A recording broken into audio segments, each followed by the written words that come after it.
सुना होगा पिछली वीडियो में, अगर आपने देखा हो तो आप जानते होंगे। ऑप्शन नंबर 2 है पेरेन्काइमा, ऑप्शन नंबर 3 है क्यूबोइडल एपिथेलियम और ऑप्शन नंबर 4 है स्क्वैमस एपिथेलियम। दोस्तों, गुर्दे की नलिका की यहाँ पे बात की जा रही है। तो गुर्दे की नलिका की परत में, यानी उसका जो मेन एरिया होता है, उसमें जो पाया जाने वाला ऊतक है वो होता है आपका क्यूबोइडल एपिथेलियम। ठीक है, तो ऑप्शन नंबर 3 इसका बिल्कुल करेक्ट आंसर होगा। दोस्तों, ये एग्जाम में क्वेश्चन प्रीवियस ईयर में पूछा गया था, तो इस क्वेश्चन को हो सके तो आप स्क्रीनशॉट भी ले करके रख लें, क्योंकि आगे भी इसके रिपीट होने के चांसेस बहुत ज़्यादा हैं। दोस्तों, अगला क्वेश्चन है मानवों में विकराणुओं का कार्य निम्न में से क्या है। मानवों में वृक्क को जानते हैं आप, है ना। वृक्क क्या होता है, वृक्क जो है इसका कार्य क्या होता है। ये मानव में पाए जाते हैं और जानवरों में भी वृक्क पाए जाते हैं, तो इसका कार्य क्या है आपको बताना है। तो ऑप्शन आपको दिख ही रहे होंगे, पोषण, परिवहन, उत्सर्जन, श्वसन। दोस्तों, वृक्क जो होता है मनुष्य के शरीर में, इसका बहुत ही अहम रोल होता है। उसका कार्य होता है ये है कि आपके शरीर में जितनी भी जहरीली गैसें या फिर जहरीले पदार्थ होते हैं, जो भी आप खाते वगैरह हैं, तो उससे कुछ ना कुछ आपके शरीर को एक प्रकार से विषैले पदार्थ होते हैं। तो वृक्क क्या करता है, वो जहरीले पदार्थ को, यानी जो आपके शरीर को एक प्रकार से हानि पहुंचा सकते हैं, उन सभी को बाहर निकालने का, शरीर से बाहर निकालने का कार्य करता है। तो आप इस क्वेश्चन को समझ गए होंगे। उत्सर्जन, ऑप्शन नंबर सी जो है ना, ये इसका बिल्कुल करेक्ट आंसर होगा। ठीक है, तो उत्सर्जन कार्य किसका, वृक्क का। तो चलते हैं अगले क्वेश्चन पे। अगला क्वेश्चन है, एक 20 सेंटीमीटर लंबी दयप है जो मूत्राशय में मूत्र ले जाती है। एक 20 सेंटीमीटर दयप है। दयप यानी यहाँ पे आपका थैली से संबंध है, जो मूत्राशय में मूत्र ले जाता है, तो वो क्या कहलाता है। दोस्तों, वो कहलाता है आपका मूत्र मार्ग। ऑप्शन नंबर 2 देख रहे हैं ना, यही इसका बिल्कुल करेक्ट आंसर होगा। दोस्तों, आप सभी के लिए हमने एक बहुत ही अच्छा क्लास, जो कि इसमें हमने 50 मोस्ट इंपॉर्टेंट क्वेश्चन 2020-21 का जो एग्जाम कराया गया था जीकेएफ के द्वारा, 2020 और 21 के बीच में जो एग्जाम कराया गया था ज्वाइंट इंटेंस एग्जामिनेशन काउंसिल द्वारा, तो उस क्वेश्चन में, उस वीडियो में हमने टोटल 50 क्वेश्चन कराया है, जो कि एग्जाम में प्रीवियस ईयर में क्वेश्चन पूछे गए थे। तो अगर आपने उस वीडियो को अभी तक नहीं देखा है तो जरूर देख लें। उसमें बहुत से इंपॉर्टेंट क्वेश्चन बताए गए हैं जो कि एग्जाम में पूछे गए थे। तो आप इससे ये अनुमान लगा पाएंगे, ये अंदाज़ा लगा पाएंगे कि किस टाइप के क्वेश्चन जो है वो एग्जाम में पूछे जाते हैं। दोस्तों, नेक्स्ट क्वेश्चन पे चलते से पहले आपको बता दें कि अगर आपने अभी तक हमारे टेलीग्राम को ज्वाइन नहीं किया है, टेलीग्राम चैनल पे नहीं जुड़े हैं, तो डिस्क्रिप्शन में आपको उसका लिंक मिल जाएगा। लिंक पर क्लिक करके आप सीधे हमारी टेलीग्राम चैनल को ज्वाइन कर लीजिएगा, क्योंकि वहाँ पर हम डेली आपको मॉक टेस्ट के रूप में क्विजेस कराते हैं, जिस पे बहुत सारे स्टूडेंट्स ऑलरेडी जुड़ चुके हैं और क्विजेस देकर के अपनी तैयारी को और भी बेहतर बना रहे हैं। तो आपने अभी तक अगर ज्वाइन नहीं किया है चैनल को, तो डिस्क्रिप्शन में जाइए और टेलीग्राम चैनल का लिंक पर क्लिक करके चैनल को ज्वाइन कर लीजिए।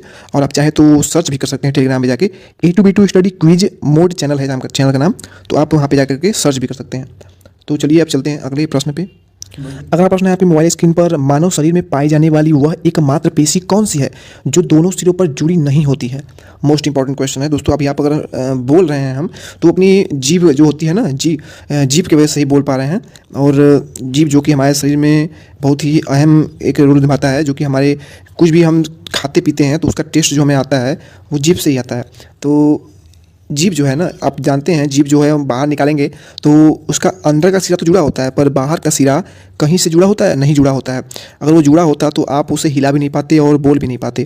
तो जीभ जो है ये एक ऐसी पेशी है जो कि दोनों सिरों पर जुड़ा नहीं होता है। ठीक है, अगर आप क्वेश्चंस को ही पढ़ते हैं आराम से, आसानी से 1 से 2 बार, तो आपको उसका आंसर क्वेश्चन में ही छिपा हुआ देखने को मिल जाएगा। अगला क्वेश्चन है, मानव गुर्दे में बनने वाली पथरी में अधिकतम पाया जाने वाला सूक्ष्म पदार्थ क्या है।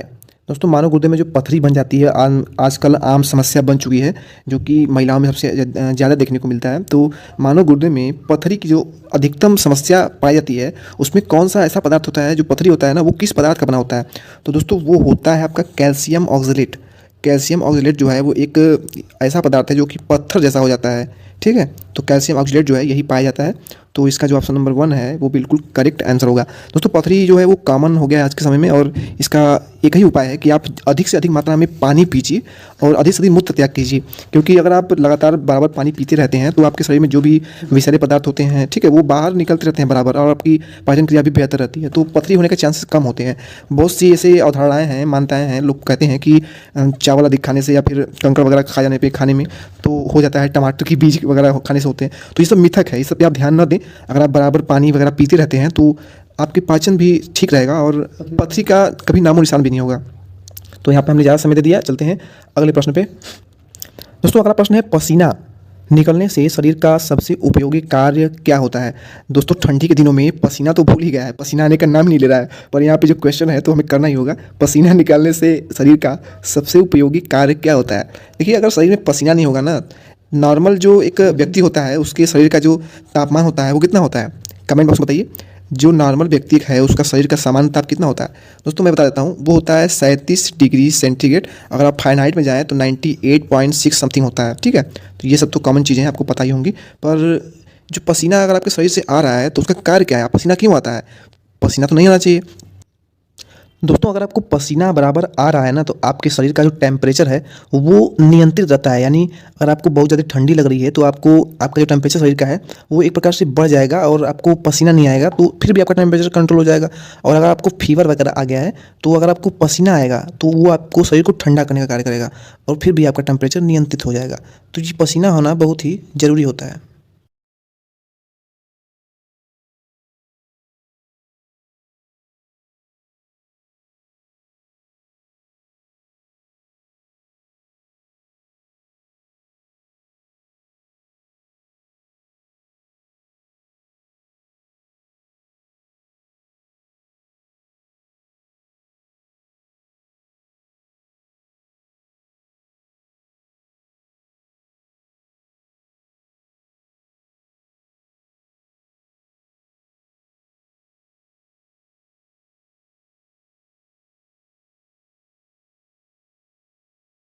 साल भर के अंतर भी बहुत से रोगी ऐसे होते हैं जिनके शरीर में उनके शरीर में जितना भी ब्लड वगैरह होता है पूरा का एक प्रकार से बदला जाता है उनके शरीर में ब्लड को।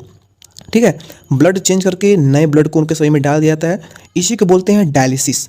क्योंकि हर 6 मंथ में या फिर 3 मंथ में उनका जो शरीर में ब्लड होता है वो पूरी तरह से ख़राब हो जाता है, तो उसे समय समय पर बदलना पड़ता है। इसका कारण यही है कि गुर्दा सही से काम नहीं करता है, आपका रक्त जो है वो छान नहीं पाता है गुर्दा।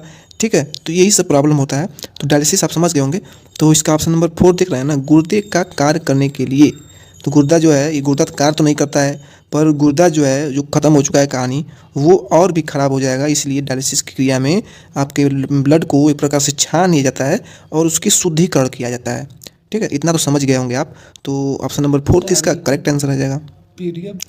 दोस्तों अगला क्वेश्चन आपकी मोबाइल की स्क्रीन पर है। निर्जलीकरण के दौरान शरीर में कौन से वे पदार्थ का सामान्यतः क्षय होता है? निर्जलीकरण जानते हैं आप हैं? डिहाइड्रेशन इसे बोला जाता है इंग्लिश में। डिहाइड्रेशन होने पर मनुष्य के शरीर में जल की कमी हो जाती है और उसका मुंह वगैरह सूखने लगता है। तो शरीर में कौन सी सामान्यतः किस चीज़ का क्षय होता है डिहाइड्रेशन की समय यानी निर्जलीकरण के समय? दोस्तों इसका जो करेक्ट आंसर है वो होगा सोडियम क्लोराइड। सोडियम क्लोराइड यानी NaCl, आप जानते हैं नमक का सूत्र होता है सोडियम क्लोराइड। तो सोडियम जो है वो आपके शरीर में बहुत ही इंपॉर्टेंट इसका रोल होता है। सोडियम आपके शरीर में अवश्य होना चाहिए और इसकी अधिकता भी होने से प्रॉब्लम हो सकता है। तो नमक होता है आपके घर में जो यूज़ होता है ना, नमक आपके घर में जो यूज होता है वो नमक काफ़ी होता है आपको सोडियम देने के लिए। ठीक है, इसको हमें अलग से लेने की आवश्यकता नहीं होती है। नमक में हमें पर्याप्त सोडियम मिल जाता है जो हमारे शरीर में रिक्वायरमेंट होती है। तो ऑप्शन नंबर 2 इसका करेक्ट आंसर होगा। उम्मीद है आपको क्वेश्चंस जो हैं वो समझ में आ रहे होंगे। और दोस्तों अगर क्वेश्चन समझ में आ रहे हो, वीडियो अच्छी लग रही हो तो प्लीज़ वीडियो को लाइक और शेयर करना जरूर बिल्कुल ना भूलें। और अगर चैनल पर पहली बार वीडियो देख रहे हैं तो चैनल को सब्सक्राइब कर लें अगर वीडियो अच्छी लग रही हो तो, नहीं तो कोई बात नहीं। चलते हैं अगले क्वेश्चन पर। दोस्तों अगला प्रश्न है, मानव शरीर में वृक्क यानी किडनी निम्नलिखित में से किसका प्रणाली का भाग है? तो आपको हमने शुरू में ये क्वेश्चन कराया था और अगर आपने उस क्वेश्चन को अच्छे से देखा होगा तो इसका आंसर आप तुरंत दे पाएंगे। हालांकि मैं इसका आंसर बता देता हूँ। मानव शरीर में वृक्क यानी किडनी का जो कार्य है वो किस प्रणाली के अंतर्गत आता है? तो वो मूत्र प्रणाली के अंतर्गत आता है। ऑप्शन नंबर C देख रहे हैं ना, वही इसका बिल्कुल करेक्ट आंसर होगा। दोस्तों अगर आप इस क्वेश्चन का आंसर सही सही दे देते हैं एग्जाम में तो 4 नंबर आपका होगा। अगला प्रश्न है, किडनी की समस्या के रोगियों की अपोहन यानी डायलिसिस, ठीक है, आपको हमने इससे रिलेटेड क्वेश्चन ऊपर कराया था कि प्रक्रिया में कौन से तत्व का प्रयोग सम्मिलित है? तो यहाँ पर हो जाएगा इसका करेक्ट आंसर विसरण यानी ऑप्शन नंबर 4। विसरण यानी डायलिसिस क्रिया में आपके शरीर से रक्त को निकाल लिया जाता है और नए ब्लड को आपके शरीर में डाला जाता है। तो इसी क्रिया को कहते हैं विसरण। ठीक है, ऑप्शन नंबर 4 इसका बिल्कुल करेक्ट आंसर हो जाएगा। दोस्तों ये हमारी आज की इस वीडियो का आखिरी प्रश्न होगा और वीडियो काफ़ी लंबी हो जाएगी, तो लॉन्ग वीडियो आप देखना भी पसंद नहीं करते हैं, तो यह आज की वीडियो को यहीं पे समाप्त करते हैं। आपको आज की क्लास कैसी लगी, क्वेश्चंस कैसे लगे, क्वेश्चन इजी लगे, मॉडरेट लगे या फिर टफ लगे, हमें कमेंट सेक्शन में जरूर बताएं। और अगर वीडियो चैनल पर